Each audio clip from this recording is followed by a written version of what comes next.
সুসংবাদ নিয়ে আসছি, আপনিও খুশি হয়ে যাবেন। বলছে কি সুসংবাদ? 70,000 উম্মত আপনার হিসাব কিতাব ছাড়া জান্নাতে যাবে। তো শুনতে দেরি, চেহারা মলিন হইতে দেরি হয় না। তো জিবরিল ইসলাম বললেন এটা কি? আপনি তো খুশি হওয়ার কথা, চেহারা মলিন হইল কেন? মাত্র 70,000, আমার সাহাবী তো 1,00,000। কিয়ামত পর্যন্ত উম্মতের কি হবে? এই জন্য চেহারা মলিন। আপনি কি নিতে রাজি না? নিতে রাজি না এই কথা বলতেছি না, কিন্তু ভাবতে হবে এটা বলতে পারি। ভাইবা দেখি নিব কি নিব না। তো পাশে ওমর রাদিয়াল্লাহু তাআলা আনহু বসা।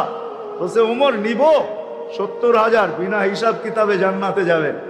তো যেমন উস্তাদ তেমনই তো ছাত্র হয়, পীর যেমন মুরিদও তো এমনই হয়, ঠিক না? হ্যাঁ, কি বলেন? সঙ্গী ভালো হলে আমিও ভালো হব, এটাই তো সত্য। নাহলে কোরআন কেন বলবে কুনু মা সাদিকিন?